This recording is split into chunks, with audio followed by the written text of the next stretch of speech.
આ જે લગાવેલા છે એ બધા ટ્રેપ છે ને એ બીજા સ્ટેજનું પ્રેક્ટિસ છે. આનાથી પહેલાં આપણે ગ્રો કવર યુઝ કરીએ છીએ.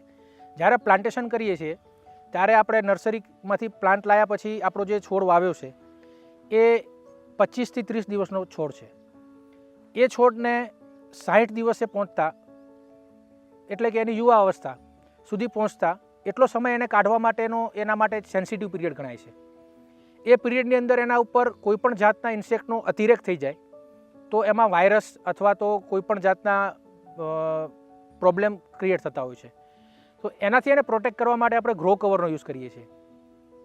આપણે આપણા અત્યારે અંદરના ફાર્મમાં દરેક સ્ટેજના પ્લોટ છે એનું આપણે જોઈ શકશું કે એમાં અત્યારે પ્લાન્ટેશન પણ થયેલું છે, ફ્લાવરિંગ સ્ટેજ ઉપર પણ પ્લોટ છે અને ફ્રૂટિંગ સ્ટેજ ઉપર પણ છે.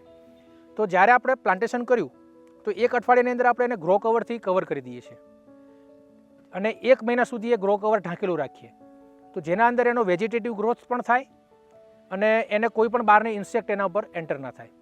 હવે ઇન્સેક્ટ એ સમયનો જે ક્રિટિકલ ટાઈમ કહેવાય એને આપણે પ્રોટેક્ટ કરી દઈએ છીએ કે જેના અંદર એનામાં મેક્સિમમ નુકસાન થવાનો ચાન્સ છે. એટલે એનું જે બાલ્યપણ છે, બાલ્ય અવસ્થા છે એ આપણે પ્રોટેક્ટેડ ફાર્મિંગથી એને આખું ગ્રો કવરથી કવર કરી અને એને વિકસિત કરી દઈએ છીએ. ફ્લાવરિંગ સ્ટેજ ચાલુ થાય ત્યાર પછી આપણે ગ્રો કવર કાઢી લઈએ. એટલે એનામાં પછી જ્યારે ફળ બેસવા માટે માખી આવે કે પરાગને એનું ટ્રાન્સફર થાય તો એ સ્ટેજે આપણે જે પ્લાન્ટ છે એ યુવાન બની જાય અને ત્યારે એના ઉપર કોઈ નાની મોટી જીવાત આવે તો એને એટલી બધી નુકસાન નથી કરતી.